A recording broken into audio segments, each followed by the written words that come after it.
Hola, buenas tardes. Por favor, si os podéis ir sentando, vamos a comenzar ahora esta segunda parte de la jornada. Si sois tan amables de ir sentándoos, por favor. Bueno, buenas tardes. Como decía, va a dar comienzo esta segunda parte de la jornada Melanoma Visión 360 grados. Mi nombre es Teresa, soy de la Fundación Más que Ideas y tengo el placer de acompañaros en este rato en el que vamos a hablar, vamos a entrar en detalle en el coloquio de hábitos saludables y efectos secundarios, si son compatibles o no. Antes de ahondar en el tema que nos ocupa, por recordar a las personas que se hayan incorporado nuevas a la jornada, la dinámica que vamos a continuar. Cualquier persona, esto se trata de un diálogo, así que nosotros estamos encantados de que haya cuanta más participación posible. Hoy de lo que se trata es que nos vayamos a casa con muchas menos dudas de las que hemos traído, desde luego. Así que si queréis, cuando tengáis una pregunta, alcéis la mano y mis compañeras acudirán con el micrófono y así podremos todos escucharlas. Del mismo modo, aquellas personas que quieran no realizarlas a viva voz pueden escribir un WhatsApp o un SMS al teléfono que veis en la pantalla y también las comunicaremos en alto. Quería comentarles a mis compañeros, si podéis decir que pongan, por favor, el aire acondicionado, que hace un poquito de calor. Gracias. Y después, por otro lado, ya lo comentaba antes mi compañero Diego, os habíamos dejado unas encuestas en las sillas y nos encantaría que al final de la jornada nos las devolvierais, por supuesto cumplimentadas, porque así para nosotros sería perfecto conocer qué inquietudes tenéis, qué hemos hecho bien, qué hemos hecho regular y entonces poder mejorar y continuar en las siguientes iniciativas que realicemos.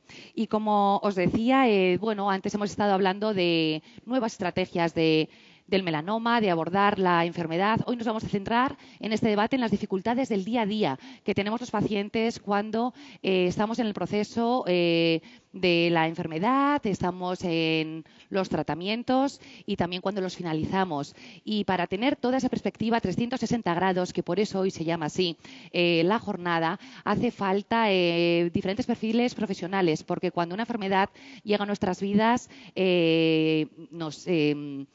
nos repercute digamos, en nuestro todo como personas, no solo en lo físico, sino también en lo emocional y social. Y por eso hoy veréis que hay una gran cantidad de gente que me acompaña y es que son muchos los perfiles que nos pueden dar herramientas útiles para, desde luego, mañana empezar a ponerlas en práctica. Si os parece bien, os voy a empezar a presentar a mis compañeros de mesa. Empezaré por mi derecha, vuestra izquierda, por Mar Navarro, presidenta del Colegio de Dietistas y Nutricionistas de Castilla-La Mancha y miembro también de la Fundación Española de Dietistas y Nutricionistas. A su vera, Patricia Bresanello. No sé si lo he dicho con mucho tono italiano, pero bueno, ella es psicooncóloga de la Asociación Española contra el Cáncer. Muchísimas gracias por estar aquí. A su vera, una buena amiga, Inara Soria, oncólogo médico del Hospital Universitario Ramón y Cajal de aquí de Madrid y miembro del Grupo Español Multidisciplinar de Melanoma. A mi vera, Alberto Marco, paciente de melanoma y integrante y representante de la Asociación Melanoma España. A mi otra vera, el doctor José Carlos Moreno, ya lo habéis conocido antes en la entrevista inicial, él es dermatólogo y presidente de honor de la Academia Española de Dermatología y Venerología. Bienvenido de nuevo. A su vera, Virginia Aznar, enfermera del Hospital Quirón Tecno de Barcelona y representante también de Melanoma España. Y en último lugar, pero por eso no significa que no sea importante, Soraya Casla, doctora en Ciencias de la Actividad Física y el Deporte y coordinadora del programa de ejercicio en oncología de GEICAM. A todos vosotros, muchísimas gracias, porque hay que decir que este coloquio es posible, por supuesto, porque tenemos mucho público, pero ante todo también porque los profesionales se han acercado hoy de una manera totalmente generosa y altruista, y esto lo agradecemos de verdad, que de corazón, tanto desde Melanoma España como desde la Fundación Más que Ideas. Y como veíamos en la primera parte de la jornada, hablábamos de esas nuevas estrategias de abordaje en el melanoma y aunque es verdad que cada vez tienden a ser más efectivos y que también tienden a tener menos efectos adversos, hoy por hoy estos siguen existiendo. Hay unos efectos secundarios que pueden ser puntuales, que pueden ser más duraderos en el tiempo. Incluso hay también efectos tardíos que aparecen posteriores a los tratamientos. Pues hoy vamos a hablar de ellos, de cómo manejarlos, de qué herramientas podemos utilizar desde nuestra propia persona para mejorar esa calidad de vida que todos también tanto ansiamos. Y se trata de eso, de ver qué herramientas hoy podemos conocer para mejorar, como decimos, la calidad de vida cuando estamos en el proceso de la enfermedad y también después de ella y después de los tratamientos. Y para empezar y comenzar a hablar, hablemos de esos efectos secundarios que sí que es verdad que los hemos tratado un poquito por encima y han salido a colación en el debate anterior, pero hablemos y vamos a ver exactamente cuáles son estos efectos secundarios. Yo esta pregunta se la quiero hacer tanto a José Carlos como a Ainara. Los dos creo que me pueden responder muy bien. Si te parece, José Carlos, si me comentaras qué efectos secundarios hay cuando se hace una intervención quirúrgica, cuando nos hacen la técnica del ganglio centinela, cuando se nos extirpan también una serie de ganglios o incluso cuando, por ejemplo, la radioterapia es uno de los tratamientos que se nos ha realizado. Bien, muchas gracias. Yo cuando los enfermos me preguntan esto, doctor, ¿qué riesgo corro yo? Pues yo les digo, usted tiene riesgo en entrar a un hospital y mucho más riesgo tiene usted al entrar en un quirófano. O sea que riesgo siempre hay. Pero son riesgos verdaderamente asumibles si lo comparamos con la lesión que vamos a tratar. La cirugía pues tiene riesgos que van desde la presencia de cicatriz, que será más o menos importante dependiendo del tamaño del tumor, de la localización y de la técnica que vayamos a utilizar, como ya he comentado en la intervención anterior, y no voy a insistir para no hacerme pesado, pero luego tienen riesgos que son a veces como consecuencia de que la intervención no la hacemos bien. Por ejemplo, si hacemos una sutura directa con unos puntos muy apretados, lo más seguro es que cuando quitemos los puntos la herida se abra. A veces porque no se realiza una hemostasia adecuada o porque el enfermo está en tratamiento con medicamentos anticoagulantes, puede haber hemorragias que hagan que se produzca un hematoma debajo de la intervención quirúrgica y por supuesto las infecciones secundarias. Eso es algo que hoy día tratamos de evitar con el tratamiento profiláctico, es decir, antes del tratamiento y durante el tratamiento. Y lo que es realmente importante es la función de los enfermeros. Eso es fundamental. El cuidar la herida, el saber cuidar la herida, que no necesariamente tiene que ser lo que la gente dice, que la herida esté muy sequita, que la herida esté muy sequita y le pongo una sustancia que no voy a decir el nombre, pero que es colorada, ¿no? Pues eso no sirve absolutamente para nada, sino que incluso puede perjudicar la cicatrización. Por tanto, depende un poco de este tipo de situaciones. La biopsia selectiva del ganglio centinela realmente no tiene mucho problema, porque es una técnica muy bien guiada. Nos vamos guiando por un detector y que nos va indicando dónde se encuentra el ganglio que tenemos que extirpar. Claro, si el ganglio es superficial, la intervención es muy sencilla. Si el ganglio está muy profundo y hay que hacer intervenciones separando músculos, esquivando arterias y nervios, pues el riesgo que se corre de poder dejar alguna secuela es un riesgo mucho más elevado, pero habitualmente hay poco riesgo. Sin embargo, la disección ganglionar, que son ya palabras mayores y que hay que eliminar todos los ganglios posibles del drenaje linfático, estos casi siempre están pegados pues, a las terminaciones nerviosas, están pegados a trayectos vasculares importantes y están pegados también a trayectos venosos. No es raro que al extirpar el sistema linfático dejemos un edema residual, que es un edema de tipo linfático, que es muy difícil de solucionar, como no sea con medidas compresivas y masaje. Y por no abusar del tiempo, lo último que queda, que es la radioterapia, pues realmente hoy la radioterapia es muy distinta de la que nosotros dábamos cuando yo empezaba a hacer la especialidad, pero el riesgo de producir radiodermitis, la radiodermitis es algo muy molesto porque es como una especie de quemadura, existe si no se toman las medidas oportunas y todavía más peligroso es la aparición de una radiodermitis crónica, es decir, unas lesiones de tipo tardía porque pueden evolucionar hacia un carcinoma espinocelular. Pero habitualmente, tomando las medidas necesarias, los riesgos, repito una vez, y las manos manos, naturalmente, del profesional, si son las adecuadas, el riesgo realmente es mínimo comparado con lo que tenemos entre manos. Pues muchas gracias, doctor. Y Ainara, efectos secundarios más habituales de la quimioterapia, de la inmunoterapia, de las terapias dirigidas. Bueno, Teresa, muchísimas gracias por volverme a invitar. Esto es un placer volver a participar en esta reunión. A ver, para empezar, la quimioterapia. Se pueden nombrar los efectos secundarios, pero realmente se ha convertido en un tratamiento marginal para la mayor parte de pacientes que utilizamos cuando hemos agotado los otros recursos. La realidad es que la mayoría de las quimioterapias que se usan en melanoma se soportan bastante bien. Ya lo ha comentado antes Marta, que muchas de ellas no producen ni siquiera alopecia.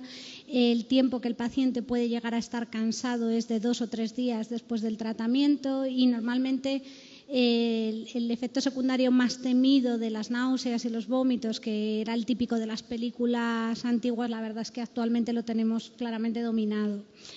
En cuanto a los nuevos tratamientos, que quizás lo más prometedor en cuanto a resultados y por lo tanto son los efectos secundarios que los pacientes van a tener que soportar durante más tiempo, pues os diré que los fármacos antidiana que son orales tienen esa ventaja y además es que son fácilmente soportables. Claro, son muy fácilmente soportables al principio porque producen efectos secundarios muy sutiles, pero en estos pacientes que son largos supervivientes y que están años con ellos, dejan de hacer tanta gracia. La mayor parte de lo que cuentan los pacientes son dolores articulares puntuales, un día les duele una rodilla, otro día un tobillo, al día siguiente un codo, que son muy flojitos, que a lo mejor con un antiinflamatorio o un paracetamol se pasan. Y claro, cuando al principio te han dicho, no, tiene usted un melanoma metastásico, esto es una enfermedad amenazante, y te dan una pastilla y empiezas a mejorar, pues agradeces que solo te duela un codo o una rodilla. Pero estos pacientes, muchos de ellos se incorporan a su vida normal y, como ha dicho antes Eva, se casan, se van de viaje y de repente esos dolores articulares dejan de ser tan graciosos. Otra cosa que les ocurre a muchos, pues que tienen un engrosamiento del estrato córneo de la capa del pie, o sea, básicamente les salen callosidades que les resultan dolorosas. Y aunque parezca una tontería, son extremadamente dolorosas. O sea, muchos pacientes ni siquiera con ayuda del podólogo consiguen caminar correctamente y a veces nos obliga a bajar tratamientos. La mayor parte de los efectos secundarios analíticos los pacientes prácticamente ni los notan ni se enteran, se los decimos nosotros y al paciente le dan igual. Pero, por ejemplo, algunos medicamentos pueden producir fiebre y, en concreto, uno de los inhibidores específicos del BRAF produce una fotosensibilidad que puede llegar a ser muy limitante, sobre todo en este país donde tenemos tantas horas de sol, porque los pacientes, en cuanto reciben la más mínima exposición solar, sufren quemaduras que pueden llegar a ser graves y que les limitan a la hora de salir a la calle y que tienen que salir prácticamente cubiertos por completo. La inmunoterapia, pues la inmunoterapia es el todo o nada. La mayor parte de los pacientes, afortunadamente, pasan por el tratamiento sin efectos secundarios. Y a diferencia de los otros tratamientos, los dirigidos, que prácticamente todos los pacientes tienen algún mínimo efecto secundario, pues la mayor parte de pacientes que no tienen efectos secundarios de la inmuno están fenomenal, pero cuando aparece un efecto secundario no siempre es fácil de manejar. O sea, lo típico es que salgan pequeños eczemas que son más sencillos de manejar con corticoides o con antihistamínicos, pero los pacientes pueden hacer brotes de diarrea que a veces son graves y les obligan a ingresar, pueden hacer problemas endocrinos que hay que saber diagnosticar a tiempo, pueden llegar a inflamar el hígado o el pulmón o el riñón. Esto ocurre en un porcentaje muy pequeño de pacientes, pero un diagnóstico temprano y un tratamiento adecuado evita que sus complicaciones puedan llegar a ser graves, porque de otra manera pueden llegar a hacer un daño irreversible a estos órganos. Pero afortunadamente, para la mayor parte de pacientes tratados en centros donde se tenga una mínima experiencia con los fármacos, la tolerancia y la calidad de vida de los mismos es muy buena. Pues es que ahora decías que hay muchos efectos secundarios que quizá no percibimos los pacientes, y es verdad que muchos también, como nos advierten de cuántas cosas nos van a ocurrir y a veces no las sentimos, pensamos que a lo mejor al no tener efectos secundarios es que el tratamiento no me está haciendo efecto. ¿Esto hasta qué punto es real? Y estos, por ejemplo, que decías, efectos secundarios asintomáticos, vosotros nos lo decís y nos lo comentáis porque me imagino que a través de las pruebas diagnósticas que nos realizáis. Claro, O sea, una cosa es que el paciente note o no note algo y otra cosa es que no le genere, por ejemplo, alteraciones en la analítica. Lo típico del interferón, que es una causa muy frecuente de bajar las dosis, son las elevaciones de transaminasas. O sea, se les empieza a inflamar el hígado y eso nos obliga a bajar la dosis del interferón. El paciente no lo nota. El paciente tendrá dolores articulares, dolor de cabeza, fiebre, depresión. Eso es lo que él nota. Él no nota que tiene una GOT de 300 y le da igual. Eso nos obliga a nosotros a tomar medidas a la hora de ajustar los tratamientos. Para la mayor parte de estos fármacos, esas toxicidades son muy fácilmente manejables. Es verdad que los pacientes, por ejemplo, que con inmunoterapia hacen efectos secundarios endocrinos, acaban condenados a tomarse el sustitutivo hormonal de turno de la glándula que hayan perdido función. Pero para el paciente la mayor parte de las veces son asintomáticos.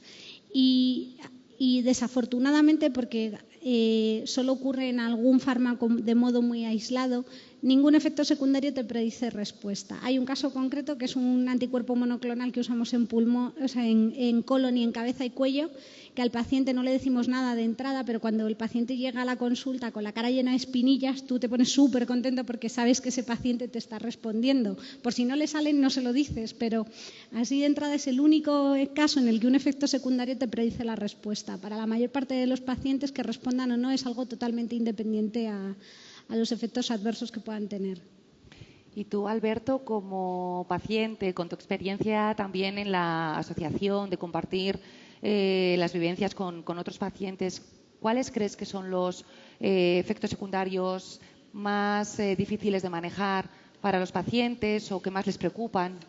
Pues, bueno, se ha hablado mucho de los efectos, sobre todo físicos, ¿no? Yo en ese aspecto yo creo que poco más se puede hablar, ¿no? Pues ante el dolor corporal, pues ibuprofeno de Marta, quiero decir, todo esto lo manejan ya nuestros profesionales, pero sí que es cierto que lo que más demanda el diagnosticado que nos escribe a nosotros nos pide consejo y ayuda en su desasosiego personal y en sus angustias, ¿vale? Se habla muchas veces del tema y por eso hoy la presencia aquí de Patricia también es tan importante, ¿no? Porque el paciente necesita un tratamiento físico, pero necesita un tratamiento también de la azotea, ¿no? Que digo yo, necesita sanar, necesita gestionar una serie de información toda nueva que le produce muchísimas angustias que muchas veces son un poco cortapisa al propio tratamiento que está siguiendo. Porque antes hablaba con Ainara y es que la inmunosupresión muchas veces se puede llegar a inducir personalmente, ¿no? Con un estado muy bajo de ánimo y bueno, pues yo creo que eso es uno de los efectos que fundamentalmente demanda, ¿no? el paciente con nosotros. Y luego otro de los efectos que ya dije el año pasado es que nos convierte en pseudovampiros. Es verdad, nos convierte en ni tan pseudovampiros. Es que yo reconozco un paciente de melanoma a distancia. O sea, sé dónde está. O sea, el gorro, el tono de piel súper caídico. Es decir, es normal que tengamos eso, que se demonice el sol, es cierto, ¿no? Pero es verdad que nos convierte un poco en unos dependientes, ¿no? De una serie de hábitos que los convertimos en algo casi obsesivo, ¿no? De un comportamiento diario. Yo creo que limpiar esa obsesión, yo creo que es una de las necesidades que tiene un paciente de melanoma. Naturalizar todo mucho y racionalizarlo todo para entender lo que tiene que quedarse y lo que tiene que intentar despojar, ¿no? Para eso, que me parece tan sencillo decirlo, yo sé que es complicado porque lo he vivido en mis carnes y para eso, pues bueno, también imagino que nuestra psicooncóloga sabrá expresarnos un poco cuál es el proceso. Sí, seguro. Hemos hablado pues entonces de efectos secundarios físicos y también de efectos secundarios emocionales. Si os parece, y por ir en el orden en el que han ido saliendo, hablemos de esos efectos secundarios físicos. Y tú, Virginia, al final el equipo de enfermería está en contacto habitual con los pacientes, os piden consejo y yo quería preguntarte cuáles son tus recomendaciones, aunque después tenemos tiempo para ahondar en ellas, pero así si quieres comentarnos desde enfermería, incluyendo y hablando de cómo mejorar también nuestra calidad de vida.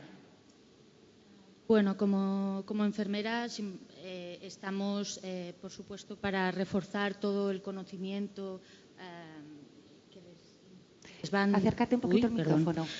Todo el conocimiento que los médicos le comunican, y entonces nosotros hacemos en esa parte un apoyo de la información. Luego, pues las recomendaciones a veces van un poco en función de la experiencia de cada enfermera. Cuanta más experiencia tienes, más recomendaciones puedes hacer. Fundamentalmente las mismas que se promueven y se hacen campañas continuamente. Pues dieta, una dieta adecuada, equilibrada, variada. Luego, a nivel de ejercicio, bueno, pues claro, hay ciertos pacientes que no pueden hacer por una temporada ejercicio, pero intentar buscar el equilibrio de lo que pueden hacer, de lo que no pueden hacer, y un poco en función de los síntomas que presentan, pues también derivarlo a los especialistas que realmente están involucrados en todo el factor del cuidado.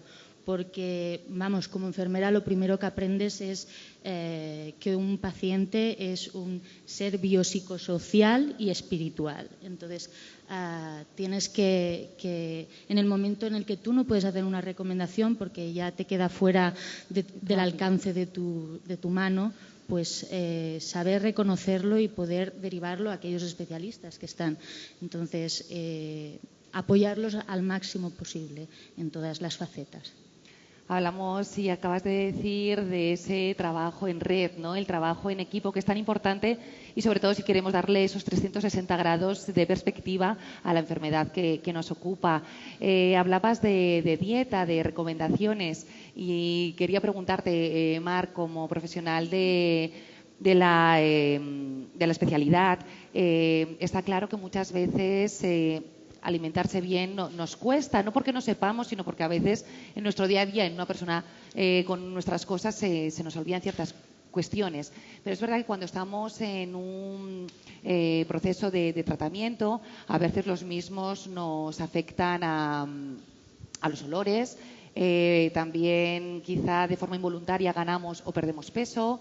Es verdad que nos pueden impedir alimentarnos de una manera que a lo mejor hacíamos anteriormente. Tú, como profesional de dietista y nutricionista, ¿qué consejos nos podrías dar? Aunque después ahondemos en algunos, porque seguro que preguntarán temas de alimentación. Buenas tardes. Las recomendaciones que solemos dar, bueno, en primer lugar, lo importante es que el paciente tenga acceso precisamente a esa información, porque nos encontramos que muchas veces los pacientes no tienen acceso a la atención de un dietista nutricionista que les pueda informar correctamente sobre la alimentación en su proceso. Es importante que el paciente esté bien nutrido, es importante porque le aporta calidad de vida, porque le aporta fuerza a la hora de afrontar determinados tratamientos. El proceso al que se va a someter les puede causar incluso depresión, aunque el paciente esté bien nutrido, aunque al paciente no le vayan a aplicar un tratamiento que a lo mejor vaya a alterar sus hábitos nutricionales, sus hábitos alimentarios. La propia depresión, la ansiedad, el miedo les provoca a veces alimentarse de manera incorrecta o desarrollar ciertos temores hacia la alimentación, que a veces hay tantos mitos en torno a la alimentación, incluso en relación con el cáncer. Y estos pacientes se encuentran a veces solos. Todo el equipo que trabaja con ellos directamente sé que hacen una labor impresionante y trabajan temas de alimentación, pero sí que es cierto que a veces incluso ellos nos comentan que echan de menos la presencia de dietistas en los equipos multidisciplinares de atención. Yo tengo la gran suerte de trabajar en un hospital que cuenta conmigo para estos procesos y los pacientes pues intentamos que incluso cuando vienen a consulta, a revisiones, puedan también acudir a la consulta de la dietista.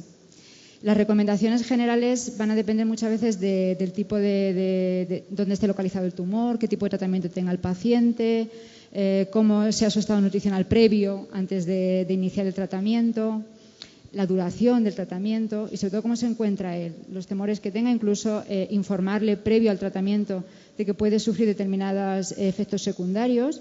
Puede ser, en muchos casos, la anorexia, que le puede llevar a una desnutrición. Este es el problema más importante que solemos encontrarnos en el tratamiento del cáncer. Se puede tratar la desnutrición en cualquier tipo de cáncer. Hay cáncer que son más agresivos, pero, por ejemplo, en el caso del melanoma, pues si hay una buena atención nutricional, nosotros lo que intentamos es prevenir que haya problemas, hacer un buen estudio nutricional inicial al paciente, ver cómo se alimenta, tratar de, con una alimentación normal, darle una serie de consejos que le puedan ayudar a mantener su estado nutricional de manera correcta, fomentar el ejercicio físico, para nosotros también es importante, y luego a la hora de según se va desarrollando su tratamiento, su enfermedad, cómo va evolucionando el propio paciente, lo ideal es que en este caso el dietista vaya adaptando un poco la alimentación a las necesidades que va teniendo o a los problemas que van surgiendo en su tratamiento. Hay recomendaciones generales. Sobre todo les decimos, si lo que tienes es falta de apetito, que te encuentras mal a determinadas horas del día, aprovechar las horas donde el paciente está más fuerte, donde el paciente tiene más apetito para hacer la carga energética en esos momentos, que suelen ser normalmente más durante la mañana. Pero luego siempre, dependiendo del tipo de síntoma o efecto secundario que tenga el paciente, pues podemos tener náuseas, vómitos, diarreas, estreñimiento, pérdida de peso, ganancia de peso, porque a veces los tratamientos les hacen ganar peso y también lo pasan mal. Entonces, lo que intentamos es siempre personalizar, por lo menos en mi hospital lo que hacemos es personalizar los tratamientos y cada paciente pues nos va, incluso le decimos que haga listas de cómo se encuentra, de los alimentos que le sientan bien, y con esos diarios les hacemos una especie de recomendaciones un poco personalizadas para que puedan ir llevando el tratamiento. Pero es el propio paciente a veces el que nos va guiando en el tratamiento. Hacemos unas recomendaciones generales, intentamos informar de la manera más clara posible. Siempre les decimos que es importante una buena alimentación, alimentos que les aporten o que les ayuden a tener calidad de vida. Y vamos durante el tratamiento trabajando sobre esos aspectos. Y cuando acaban el tratamiento, pues a veces reincorporarse a unos hábitos de alimentación normal también solemos ayudarles en consulta. Pues me consta que después yo creo que te van a hacer alguna pregunta sobre alguna dieta en particular, ¿no? Porque ya se saben que muchas veces hablamos de dietas. Antes Virginia nombraba el ejercicio físico, ahora también lo ha comentado Omar. Soraya, especialista en ejercicio oncológico, es verdad que hay palabras como cansancio o descanso que están relacionadas con el ejercicio físico, aunque muchas veces pensamos que es algo quizá incluso contrario, ¿no? Que no puedes a lo mejor hacer ejercicio físico en ciertos procesos que a lo mejor te tocan vivir con la enfermedad, cuando estamos en los tratamientos. Siempre nos preguntamos qué tipo de ejercicio debo hacer, cuándo lo debo hacer y si es bueno. Así que tu primera intervención comentándonos un poco qué pautas nos darías para manejar el ejercicio físico cuando estamos en tratamiento. Pues bueno, lo primero quiero agradecer a Fundación Más que Ideas y a Melanoma España que me hayan invitado, porque algo muy importante es que hoy se ha hablado de ejercicio y hablaba Mar de que muchos de los pacientes no saben lo que es un dietista o un nutricionista especializado en oncología. Creo que muchos de los que estamos hoy aquí, hoy es la primera vez que oyen hablar de un especialista en ejercicio oncológico. Entonces, creo que te entiendo bastante bien, ¿no? sobre esto. Dentro de la parte de la fatiga, una de las cosas que has preguntado y con la que más se trabaja en ejercicio, sobre todo en general el paciente oncológico, siempre hay que estudiar de dónde viene, ¿vale? El ejercicio oncológico, una de las cosas que hace es estudiar esos efectos secundarios para determinar cómo el ejercicio puede ayudar a eliminarlos o puede tratarlos o ayudar a otros tratamientos que ya se utilizan. En el caso del melanoma hay una cosa muy curiosa, y es que dentro de que tienen fatiga que se puede producir pues por la quimioterapia, la radioterapia, que son más similares a los tratamientos de otro tipo de tratamientos oncológicos, ahí sí podemos decir que el ejercicio físico es muy útil, muy necesario y muy importante que lo realicen para prevenir esta fatiga y sobre todo para recuperarse después si durante los tratamientos están muy bajitos de fuerzas, etcétera. Pero sí que hay, por ejemplo, un efecto secundario de la inmunoterapia, que sobre todo es, como ya lo han comentado, cuando hay una serie de alteraciones hormonales, ahí el ejercicio físico nos puede ayudar a regular determinados aspectos hormonales, pero realmente esa fatiga no se va a pasar con el ejercicio. Sí que hay una cosa muy curiosa, y yo tengo también la suerte de trabajar con oncólogos, y es que el otro día, hablando con uno de ellos, especializado en melanoma, me comentaba, ¿no?, que él tenía pacientes a los que cuando mantenían unos niveles de actividad física habituales, le era más fácil identificar este efecto secundario, ¿no?, el que hablamos de las alteraciones hormonales, por no decir palabras, ¿no? Y él sí que me dijo, por favor, diles que hagan ejercicio físico de forma habitual, porque esto sí nos va a ayudar a detectar efectos secundarios tan importantes como las alteraciones hormonales. Y ahí viene un poquito la contestación a tu pregunta, ¿no? ¿Qué tipo de ejercicio hay que hacer? Si tuviéramos que hacer pautas generales, porque realmente dentro del ejercicio oncológico es fundamental personalizar, ¿vale? Como comentaba Mar en el caso también Siempre. de la dieta. Claro. Yo tengo la suerte de trabajar con un equipo muy multidisciplinar, trabajamos con fisioterapeutas para trabajar a lo mejor efectos secundarios como los que hablaban anteriormente en la cirugía, eliminación de ganglios, linfedema, nutricionistas para trabajar cuando lo que queremos tratar es el control del peso. Eso es una suerte, ¿no? Hay que personalizar. Pero si tuviéramos que decir algo que podamos hacer todos, siempre la Organización Mundial de la Salud y la Asociación Americana del Cáncer nos dicen 150 minutos de ejercicio al día. Digo, a la semana, perdón. 150 vale. minutos de ejercicio a la semana. A la semana, en los cuales serían 30 minutos, 5 días. ¿Vale? 30 minutos, 5 días. Pero habría que combinar el ejercicio de caminar, el de correr, el de nadar, el de bicicleta, cada uno el que le guste, el de bailar, ¿vale?, con el ejercicio de tonificación. Y ese es fundamental porque nos ayuda a regular la masa muscular, que se pierde muchísimo, por ejemplo, con la radioterapia, con la quimioterapia, y que es lo que nos ayuda también a controlar el peso. Vale. Pues hemos hablado de varios efectos físicos. Ahora yo sé que van a salir muchas más preguntas, pero por supuesto queremos hablar de los efectos también emocionales. Qué duda cabe que cuando una enfermedad te llega no solo te afecta a la parte física, sino también a la emocional y social. Y yo ahí quería preguntarte, Patricia, pues que nos dijeras también por todos los años que llevas también trabajando junto con los pacientes, ¿qué impacto o qué impactos son los que les produce el diagnóstico del melanoma? También en qué medida ellos también afectan a que uno pueda continuar unos hábitos de vida saludables. Muy bien.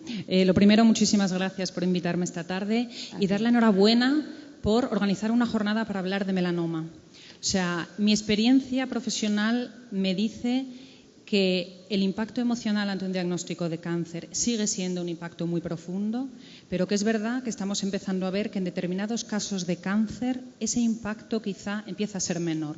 ¿Y cuáles son? Suelen ser los cánceres de los que más se habla, de los que la gente tiene más información. Empiezan a percibirse como menos amenazantes. Sin embargo, hay otros tipos de cáncer, como por ejemplo el melanoma, de los que se habla menos, sobre los que hay muchísimas dudas, muchísimas incertidumbres, y eso afecta directamente al estado emocional. Cuando alguien se acerca a nuestra asociación con un diagnóstico reciente de melanoma, generalmente no sabe ni lo que necesita. Está como en shock cuando el diagnóstico es reciente. Lo que decía antes Alberto, ¿no?, es que estás como en una nube, no sabes determinar qué necesitas, de qué manera te podemos ayudar. En esos momentos hay que ayudar al paciente a ser capaz de detectar esas necesidades y primero hay que abordar el aspecto emocional. Un diagnóstico de cáncer, un proceso oncológico, produce un proceso emocional de altibajos con una serie de emociones que pueden llegar a ser muy intensas, que pueden incluso sorprender al propio paciente por su intensidad, por su cambio en el mismo día. Hay momentos de mayor serenidad, de mayor tranquilidad que se alternan con momentos de bajón. Hay que explicarles a los pacientes cuál es el normal proceso emocional, hay que normalizar sus emociones, hay que romper mitos, el mito del eterno optimismo, ¿no? Tienes que estar siempre positivo, siempre con ganas de luchar, porque esa es la mitad del tratamiento, y si no estás con ese espíritu, pues no te vas a curar, ¿no? Hay mitos que son tan dolorosos como ese y que hay que desmontar. Entonces, lo primero que tenemos que hacer es abordar ese aspecto emocional. Y luego, un diagnóstico de cáncer o un proceso oncológico también genera muchísimos cambios en la vida del paciente a los que tiene que hacer frente. Cambios a nivel físico, a nivel de imagen, que antes hablábamos, pero no solo eso, a nivel de horarios, a nivel de rutinas diarias, a nivel de actividades sociales, a nivel de actividades de ocio y tiempo libre, a nivel laboral, a nivel económico, incluso a nivel de cambio de roles. Y sí que me gustaría incidir un poco en la importancia de los roles. Todos nos identificamos con algún rol, con aquellas actividades que solemos llevar a cabo, ¿no? Podemos tener el rol de hijo, el rol de madre, el rol de esposa, de marido, de ser la persona que cocina en casa, de ser la persona que organiza las rutinas. Un diagnóstico de cáncer nos va a cambiar todos esos roles. Y hacer frente a esos cambios no es fácil, porque cuando nos identificamos con esos roles, lo que hacen es ayudarnos a tener una sensación de control sobre nuestra vida. Y de repente aparecen unas nuevas circunstancias que hacen que sintamos que hemos perdido ese control, que ya no controlamos la situación. Esto afecta directamente al día a día, afecta al estado emocional, afecta a la autoestima. Y es importante, a nivel de hábitos de vida saludables, que nosotros podamos sugerirle al paciente un nuevo rol, es decir, volver a recuperar de alguna manera el control de la situación. ¿Cómo? Adoptando una actitud activa en su propia enfermedad, sabiendo qué es lo que tiene que hacer. Además, lo estamos viendo constantemente en cuanto a las demandas, ¿no? Tanto los pacientes como los familiares nos preguntan, ¿qué puedo hacer yo? Vale, hay una serie de aspectos que no puedo controlar. Me han cambiado las rutinas. Tengo una serie de citas médicas a las que tengo que ir, me guste o no. El cuidado de mis hijos he tenido que delegarlo en mis padres. Pero hay algo que yo pueda hacer. ¿Puedo recuperar algo de control en mi vida? ¿Puedo tener una parte activa en mi propio proceso de calidad de vida? Pensamos que sí, pero también es importante, y no quiero dejarlo pasar, que derivemos a los pacientes a profesionales serios. Ojo con ciertas pseudoterapias o remedios milagrosos que estamos empezando a escuchar quizá con demasiada frecuencia, ¿no? El hecho de querer hacer algo por el paciente, si eres familiar, o el hecho de querer hacer algo por ti mismo, tiene que ser dentro de un equipo multidisciplinar que te dé la pauta, la información de la que hablabas antes, ¿no? En nutrición lo vemos un montón. O sea, las preguntas que nos hacen a veces las personas que se acercan a la asociación, pues son, pues si me tomo una seta de no sé qué, pues me voy a curar, ¿no? O cosas así. Entonces, es verdad que hay que devolver un poco esa sensación de control, pero siempre asesorado por los profesionales adecuados y dentro de un ámbito multidisciplinar. Qué importante es lo que comentas, el tener información veraz, información que está contrastada, que el poder acudir a profesionales, a estar en tratamientos que tienen su evidencia, es importante sin duda. Yo no sé si alguien tiene alguna pregunta, ¿alguien? ¿Sí? Vale, pues por no seguir yo preguntando, para que también os animéis vosotros. Júntese un poquito más el micrófono, por favor. Un poquito más. Ahí. Por la parte que me toca, quiero hacerle varias preguntas. Vamos a ver. ¿Se puede convertir el nevus en melanoma? Vale, pues esta es una pregunta para él. Depende de qué tipo de nevus. Los nevus normales, comunes, no se convierten en melanoma. Pero los llamados nevus atípicos, esos sí, o algunos nevus congénitos de gran tamaño, esos sí tienen capacidades de degenerar hacia un melanoma. De hecho, hay quien dice que el nevus displásico no es un nevus, es un melanoma. Y hay quien dice que los melanomas son melanomas desde que nacen, que no aparecen sobre otras lesiones existentes. Pero así, grosso modo, podemos decir que los precursores de melanoma, de lesiones pigmentarias, sería el nevus atípico, sobre todo el nevus atípico familiar, porque nevus atípico seguro que tenemos todos, el nevus atípico familiar y el melanoma y el nevus congénito, es decir, la mancha que tenemos o el lunar que tenemos desde el nacimiento y que es de gran tamaño. Normalmente se medían centímetros, pero para dejarlo más claro diría que del tamaño de la palma de la mano del paciente. Ese tiene riesgo de malignización. Gracias. Otra. ¿En qué consiste que los lunares acérquese un poquito el micro, por favor. ¿En qué consiste en que los lunares en el pecho y en la espalda se multipliquen hasta por 70? Bueno, eso no tiene una explicación lógica. Los nevus, el lugar más frecuente de aparición, entre otras cosas, porque es la zona más amplia del cuerpo, es la zona del pecho y la zona de la espalda. Posiblemente hay un carácter de tipo familiar y posiblemente aparecen o erupcionan fundamentalmente a partir de la pubertad. Hay ciertas edades, como decía antes mi compañera, donde si aparece una mancha ya seguramente no es un lunar, que es a partir de los 40, 50 años. Pero no hay una explicación lógica de por qué se multiplican o por qué aparecen más. No se sabe por qué. Vale. Bueno, vamos a ver. ¿Qué tiene que ver el melanoma? ¿Tiene algo que ver el estrés con que se produzcan tantos lunares, pecas, todas esas cosas? ¿Tiene algo que ver el estrés? No tiene nada que ver. No tiene nada. No voy a dar más explicación, pero es que no tiene nada que ver. Al estrés le echamos la culpa y muchas veces somos los propios médicos, porque como todo el mundo le canta estar estresado, esto es del estrés, fenómeno, qué bien. Bueno, pues porque eso no hay manera de quitarlo, ¿no? Pero esto es una lesión tumoral por multiplicación celular y aquí el estrés no tiene absolutamente nada que ver. Bueno, pues muchísimas gracias y enhorabuena por la jornada, porque es muy, muy interesante. Muchísimas gracias a usted por asistir. ¿Alguna otra pregunta? Perfecto. Una pregunta. Si hay alimentos que prevengan el cáncer... ¿El qué, disculpa? ¿Hay alimentos que prevengan el cáncer o alimentos que curen el cáncer? Ojalá. O sea, que yo desmontando mitos. Ojalá.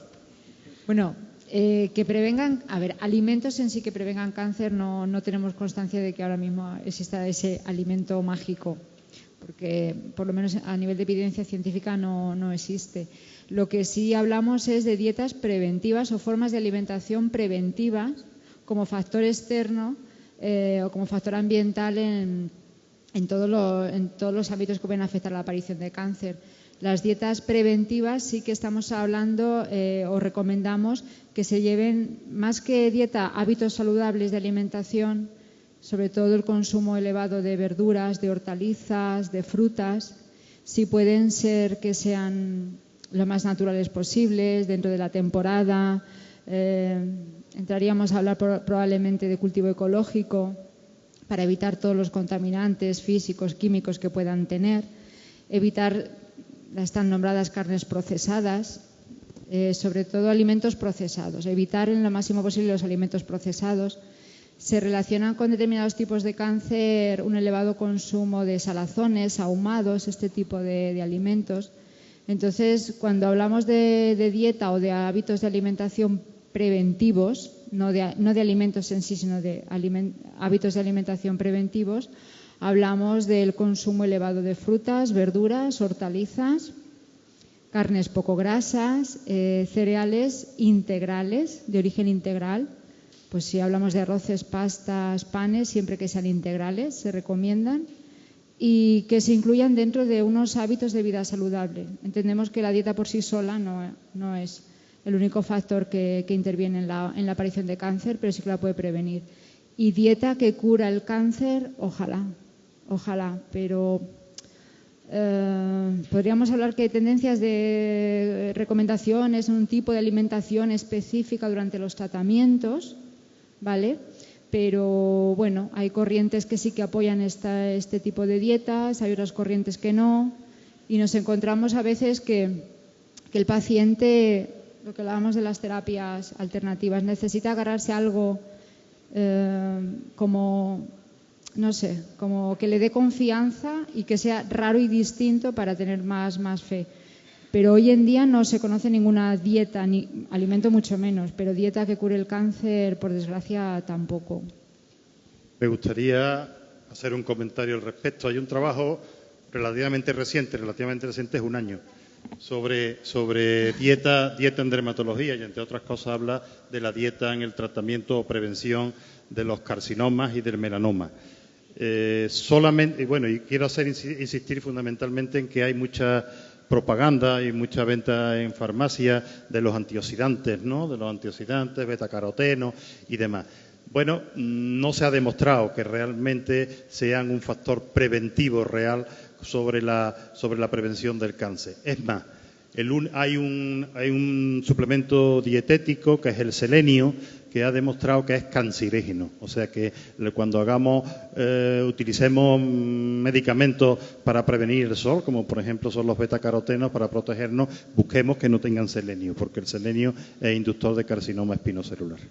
¿Era un poco lo que querías comentar tú, Ainara? No, yo iba a comentar que lamentablemente ni hay dietas preventivas claramente, ni hay ningún alimento que cure el cáncer, pero por ejemplo, en el caso del melanoma sí que se ha visto, por ejemplo, que tener niveles bajos de vitamina D en sangre puede favorecer un peor pronóstico de los pacientes con un melanoma. Parece que todo eso tiene que ver con el hecho de que nosotros fabricamos la vitamina D en la piel a la exposición solar, y ese metabolismo que se produce dentro de la piel para fabricar esta vitamina D es protectora de la radiación ultravioleta y ayuda a proteger a la piel. De modo que yo lo digo porque muchos pacientes míos lo primero que hacen, no sé por qué, es dejar la leche de vaca, que es una cosa que a mí me fascina. Digo, ¿pero por qué deja usted la leche de vaca? Y empiezan a tomar la de soja, cuando realmente necesitan ese calcio, necesitan esa proteína y necesitan esa vitamina D, que además parece que ya puede tener un efecto protector de otros tumores, ya se está estudiando también en cáncer de colon. O sea que hay que tomar de todo un poco. Yo cuando tengo a los pacientes en tratamiento, bien es verdad que afortunadamente los tratamientos que hacen los pacientes con melanoma no son de los peor tolerados que hay, siempre le digo al paciente que su parte del trabajo para darle control es comer un poquito más de lo que le pida el cuerpo, moverse un poquito más de lo que le pida el cuerpo y beber un poquito más de lo que le pida el cuerpo. No mucho más, solo un poquito más. Porque eso sí que lo pueden controlar. A lo mejor tú no le puedes pedir que escale la Annapurna a un señor que nunca lo ha hecho, pero sí que le puedes decir que se apunte a gimnasia de mantenimiento o que haga pilates o que camine por la calle, que aproveche esas horas del día en las que puede comer mejor. Los pacientes pueden desayunar un desayuno fuerte porque a esas horas tienen energía y sin embargo cenar el vaso de leche con galletas por la noche y entonces desayunan en la cena y cenan en el desayuno, de modo que mantienen esa manera de poder alimentarse correctamente. Entonces, pequeños truquitos, porque yo lamentablemente, porque soy desafortunada en eso, ni tengo nutricionista, ni tengo especialista en ejercicio, ni tengo psicóloga y me toca hacer un poquito de todo, pues son pequeños consejos de andar por casa que le puedo dar a mis pacientes para que intenten sobrellevar los tratamientos del mejor modo posible.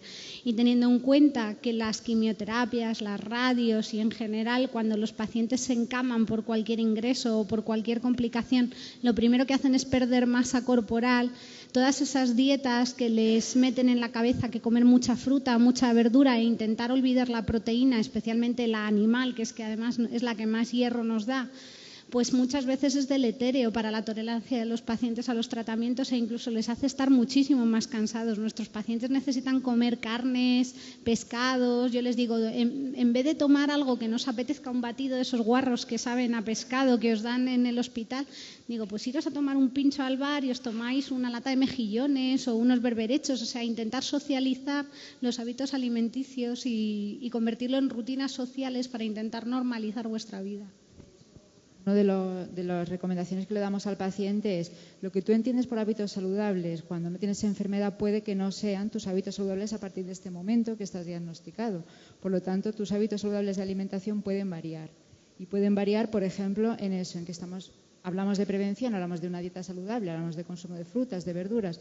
Pues a lo mejor cuando tenemos un paciente que tiene falta de apetito, anorexia, sí que es bueno recomendarle que haga un consumo de proteína de calidad, pero que incluya carnes, pescados, huevos en su dieta, a lo mejor, y no tanta verdura o tanta fruta, que puede ser que haga una dieta más baja en calorías, si es el caso de la pérdida de apetito. Y que dejen la leche. Claro. Sí, bueno, el tema de la leche es que es un tema controvertido con los pacientes, sí.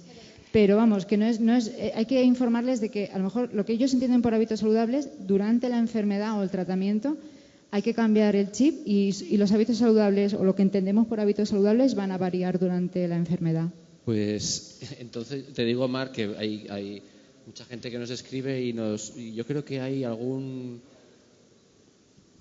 no voy a decir profesional del mundo de la nutrición, que se está forrando con la macrobiótica y con el ácido básico. Porque me lo están preguntando cada 2 por 3. O sea, la macrobiótica es ahora como lo más de lo más. Yo, sinceramente, ¿nos podrías explicar en qué consiste? Yo es que no lo sé. No he llegado a entenderlo al final. O sea, aparte de que soy incapaz de seguirla. La dieta macrobiótica es comer alimentos, vamos a decir, casi sin procesar, casi sin cocinar, muchos alimentos puros, que les llaman alimentos puros, y hacer una dieta basada pues en productos, se supone, naturales, que no a veces la gente consigue entender lo que es la dieta macrobiótica ni seguirla correctamente. Ahora, que sea buena o no para el cáncer, eso ya lo que estaríamos ahí en una discusión larga. No les castigamos ya bastante, que coman de todo, pobres, o sea, si bastante tienen con soportarnos a nosotros. Pero me ha gustado un tema que has introducido, Ainara, y es que también has comentado que en ese momento de ir a comer, que también a veces lo he comentado con Soraya, en ese momento de ir a hacer ejercicio, que también es un buen momento para hacerlo también con gente, para socializar. Estarás de acuerdo conmigo, a lo mejor, Patricia, que es un Totalmente. buen momento quizá para estar con los nuestros, ¿no? Y acompañarnos. En la medida de lo posible hay que normalizar la vida de los pacientes en todos los ámbitos. Y en el caso de que haya que adquirir algún hábito nuevo, siempre bajo asesoramiento del profesional.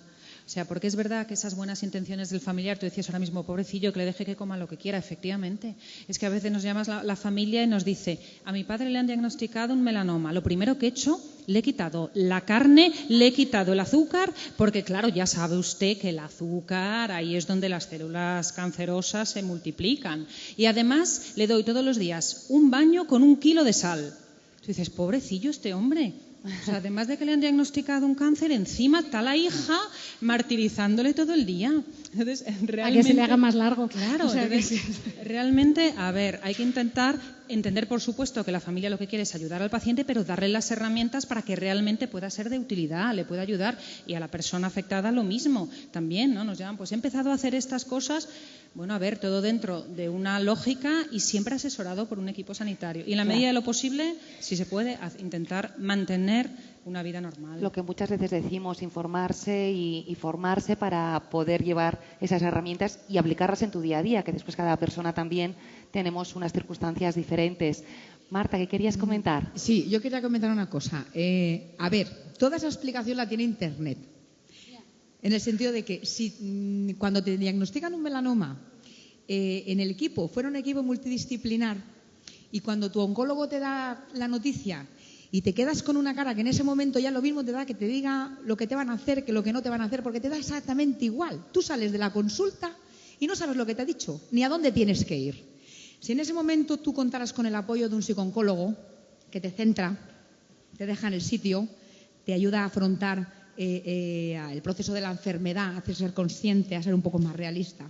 Y además tuvieras también un nutricionista que te dijera o que te aconsejara o que te llevara de la mano durante todo ese proceso, pues la mayoría de los pacientes no irían a buscar en Internet que la leche es inflamatoria. Ainara, inflama. Entonces, como es inflamatoria, yo saco mis propias conclusiones. Inflama, los tumores son inflamatorios, luego no voy a beber leche. Azúcar, o toma mucha cuando no, porque cuando yo me hago el PET, me dice el radiólogo que me ponen un contraste de glucosa porque las células tumorales van a la glucosa que les gustan. Jolín, pues no voy a tomar azúcar porque no les voy a dar cancha. Entonces, yo creo que si en los centros hospitalarios realmente tuviésemos un equipo multidisciplinar, que es lo que comentábamos antes, pues no tendríamos necesidad de acudir a Internet, ¿vale? En este caso, para recoger informaciones sueltas, poco concisas, poco precisas, que luego te hacen crear una confusión en tu cabeza, y luego llega el señor de la macrobiótica que te lo vende como lo más de lo más, claro, y ya has caído en pozo. Entonces yo creo que deberíamos de abogar porque en los centros hospitalarios realmente hayan unas unidades multidisciplinares por las que el paciente tuviera que pasar de forma obligatoria. Porque cuando tú le diagnosticas a un señor y le dices, mira, tienes un melanoma y tienes una metástasis en el hígado, que a lo mejor no te suena igual que te digan, tienes un nódulo en el higadito y tal, no suena igual, ¿no? ¿Qué cara te ponen, Ainara? Es que a partir de ese momento no escuchan nada. Ya no escuchan nada.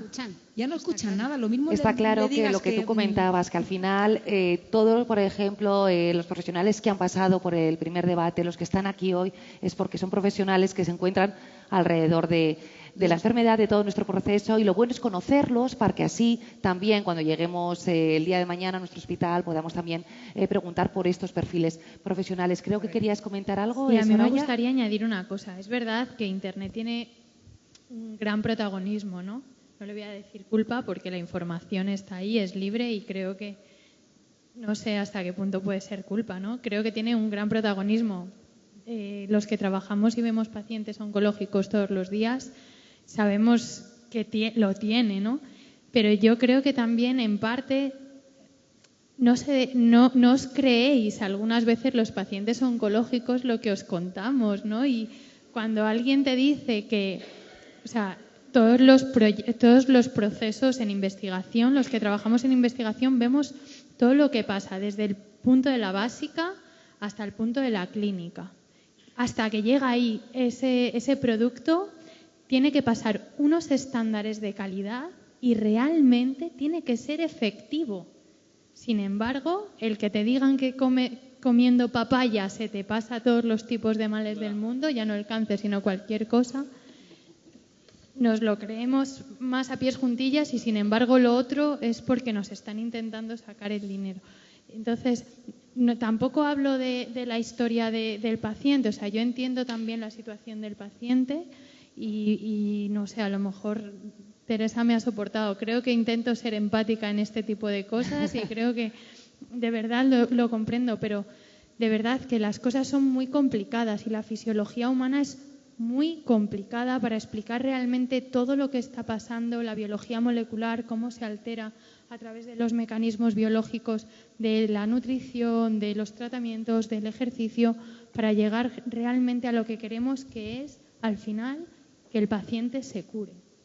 Entonces, para nosotros es complicado y también tenéis que tener en cuenta que, a ver, yo si hay algo que tuviera claro que un paciente no debe hacer, como por ejemplo un paciente que tenga una lesión dentro del cerebro que no debe conducir, yo eso al paciente se lo digo, se lo recalco y se lo tatúo en la piel si es necesario para que el paciente salga de la consulta con esa idea clara. Para que la Organización Mundial de la Salud considere que un fármaco, una sustancia, lo que sea, es cancerígeno o todo lo contrario, tiene que llegar a hacer ensayos larguísimos, o sea, epidemiológicos de millones de personas para llegar a la conclusión de que a lo mejor puede tener un cierto papel protector o carcinogénico.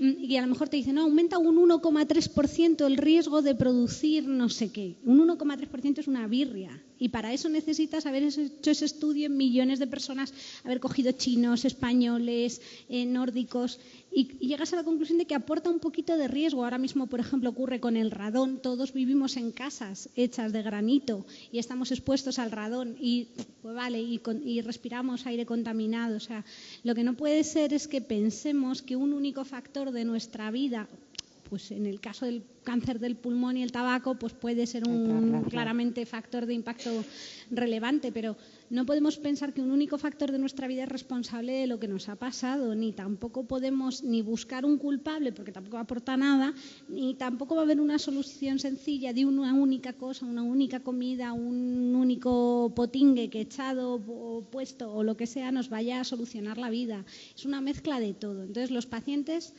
necesitan ir recibiendo la información según te la demandan, en todos los aspectos, tanto la médica como la nutricional, como la psicológica. Es verdad que cuando tienes apoyo de equipos que te pueden hacer parte de esa cobertura viene bien, pero también es verdad que incluso en los casos en los que no tienes tanta cobertura, tomándote un poquito de molestia en hablar con los pacientes, llegas a acabar sabiendo qué necesidades tienen y por lo menos detectar a quién sí o sí le tiene que ver el psicooncólogo, detectar quién tiene que pasar por la consulta de nutrición, quién tiene que ir a un terapeuta específico para hacer drenaje linfático o cualquier tipo de tratamiento.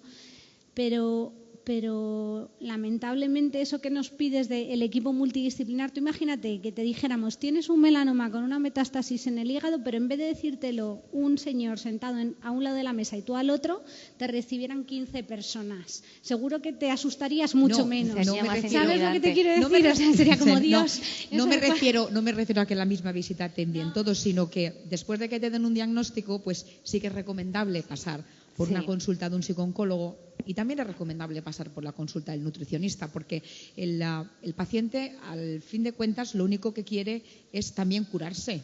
Soraya, queremos curarnos, y entonces lo que puedo tener en casa no tengo por qué buscarlo fuera, en ese sentido. Es decir, quiero estar equilibrado, quiero tener todas mis necesidades cubiertas, sin tener necesidad de acudir a foros como Internet, que sí que tienen mucha información, que algunas muy veraz, pero si lo puedo tener en mi centro hospitalario, voy a estar mucho más equilibrado, voy a llevar mucho mejor mi enfermedad. Claro, está... Totalmente de acuerdo. Perdona. Totalmente de acuerdo. En la Asociación Española contra el Cáncer hemos desarrollado hace unos años un programa que se llama Primer Impacto, que hemos intentado implantarlo en los hospitales, donde está el paciente. A través de nuestras oficinas de voluntariado, que es el espacio que tenemos en los hospitales, lo tenemos implantado en alrededor de 50 hospitales. Y en lo que consiste es informar a los diferentes especialistas que dan el diagnóstico al paciente, que pueden dirigirse a la oficina de la Asociación Española contra el Cáncer, y ahí lo que vamos a hacer es una primera acogida de ese paciente. Eso que dices tú, el paciente sale de la consulta del oncólogo y no sabe ni lo que le ha dicho. De hecho, luego el familiar nos llama y nos dice: es que no se ha enterado, si le ha dicho que tiene un cáncer y está hablando de yo qué sé qué, de otra cosa, ¿no? Entonces, hacemos esa primera acogida, normalizamos proceso emocional y detectamos las diferentes necesidades que pueda tener el paciente para derivarle al recurso adecuado, para que no se nos vaya. Es verdad que Internet es una herramienta potentísima que la gente usa. Entonces, ¿qué tenemos que hacer? Intentar asesorarles para que vayan las fuentes fiables y alertarles contra ciertos foros, ciertas noticias. Al final todos buscamos un poco lo que queremos oír, y no es muchísimo más fácil que te digan: si tienes una alimentación X te vas a curar, a decirle tienes que pasar por una cirugía, por una recuperación, por una quimioterapia, que además, claro, los tratamientos oncológicos tienen una fama tremenda, ¿no? Pues no, yo lo dejo y me dedico a alimentarme bien, que me voy a curar así. Entonces, claro, y además la famosa conspiración de las industrias farmacéuticas. Bueno, es que eso ya es la guinda. Con lo cual, muchas veces es verdad que el paciente acaba dejándose llevar por ciertas corrientes que no tienen ninguna evidencia y que a veces hasta intentan estafar, ¿no? Sí, hay que tener mucho cuidado. Entonces, totalmente de acuerdo contigo en que ojalá desde el principio el paciente pudiera tener ese asesoramiento multidisciplinar que le vaya guiando, que le vaya acompañando, que le vaya asesorando a través de una intervención seria y científica.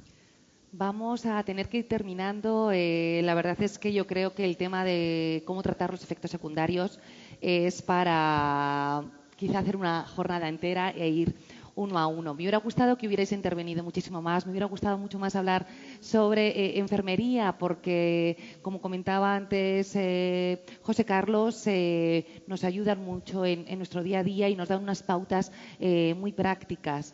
Así que, lamentándolo mucho, vamos a tenerlo que dejar aquí. Espero que os haya sido útil, espero que muchas de las personas que hoy nos acompañen se puedan quedar también. ¿Hay una pregunta? Vale, perdón. Sí, disculpa, es que Hola. no se te ve y entonces... Hola, sí. Perdón, es que he llegado tarde, lo siento. Hice una pregunta esta mañana o esta mediodía más bien y no sé si les ha llegado. Se la repito. Claro, por si lo ha acaso. hecho este mediodía a través de la inscripción no habrá llegado porque... Seguramente. No habrá llegado, pero si nos Era la un quiere tema- decir ahora... Era sobre la memoria que tiene la piel, memoria entre comillas, como suelen decir los expertos. Sobre la memoria... Memoria. Si la cuando memoria eres de la joven, piel, disculpe, que no le escuchaba. cuando eres joven, pregunto, mejor dicho. Ya, Si, esta también me toca a mí. si cuando eres joven... La memoria... Espere, que no he terminado la pregunta todavía. Perdón. En realidad no la he empezado. La empiezo ya. Cuando eres joven, si tomas en exceso el sol, entendiendo por exceso lo que la prudencia, la experiencia y la evidencia científica aconseja, ¿verdad? Dicen que eso se queda ahí reflejado, memorizado, entre comillas, en la piel. Entonces la pregunta es, si al ser mayor, adulto, has tomado menos horas de las habituales o de las máximas permitidas, entre comillas, ¿se pueden compensar el exceso en adolescencia, infancia, con la escasez, digamos, en la etapa adulta o no? Eso ya queda, si has tomado en exceso, ya queda exceso y no hay manera de corregirlo. Gracias. Bueno, la piel tiene memoria, se dice habitualmente, pero lo que es realmente es como una hucha. O sea, lo que va es acumulando la radiación ultravioleta. Y la radiación ultravioleta, depende de cada persona, tiene un límite a partir del cual resulta nocivo porque degenera nuestra dermis, degenera nuestras fibras de colágena y hace que la piel se multiplique de forma normal, que es el inicio del cáncer. Está sobradamente demostrado que el 40% de la radiación que recibimos a lo largo de nuestra vida se recibe antes de los 18 años. Por tanto, es fundamental que nuestros niños y nuestros jóvenes se tengan cuidado con la radiación ultravioleta antes de los 18 años. Después, evidentemente, si tú tomas mucho, vas acumulando más en esa hucha. Si vas tomando menos, pues vas acumulando menos. Depende un poquito, porque claro, llega un momento en que tú has acumulado tal cantidad de radiación que se produce el cáncer cutáneo. Pero si a partir de ahí, que solamente ha sido un 40%, eres precavido en la radiación ultravioleta, evidentemente puedes no compensar, pero sí evitar el desarrollo del cáncer. O sea que al final es una suma, la mitad se recibe antes de los 18 años, pero te queda otra mitad que debería de ir acumulando y si no la acumulas, pues miel sobre hojuelas. No sé si he contestado a la pregunta. Sí, más o menos, pero en realidad tenemos que pensar que si es hasta los 18 años, un 40 dijo, ¿verdad? ¿Sí? Tenemos que tener muy en cuenta que de 18 para adelante, por la edad media de esperanza de vida, o sea que tenemos que tomar menos realmente, porque si no... ¿Tenemos que tomar, perdón? Menos, porque si hasta los 18 es el 40%, evidentemente uno normalmente va a vivir más de 36. Yo ya los he vivido, no sé lo que me pasará de aquí para adelante, pero vamos, quiero decir que evidentemente hay que andar con cuidado, sí. Sí, nadie sabemos lo que nos va a pasar. Y no voy a poder compensar. O sea, lo que he tomado en exceso, por ejemplo, en infancia y adolescencia, no lo puedo compensar. Lo que has acumulado, eso no lo puedes Eso no te lo quita nadie, ya está. Y es hasta los 18 años un 40 y de ahí para adelante el resto. Venga, bueno, muchas gracias. Es cuestión de sumar, efectivamente. Me ha quedado claro, sí, gracias. Bueno, pues ahora sí que vamos a tener que acabar. No quería dejar de hacerlo sin dar las gracias y también haber apuntado algunas anotaciones de las personas que nos han acompañado, de contrastar esa información que vamos recibiendo y sobre todo también lo apuntaban, el comunicarse con nuestro médico, buscar ese espacio para dialogar con él, también con enfermería y con ese equipo multidisciplinar que necesitamos. Así que, bueno, pues intentemos preguntar por ellos y preguntar por todos los profesionales para poder tener una mejor calidad de vida en el proceso de la enfermedad. Quería dar las gracias, Mar, por haber acudido, Patricia, Ainara, por supuesto, a mi querido Alberto, José Carlos, Virginia y Soraya. Y muchas gracias a todos por atendernos tan atentamente. Gracias.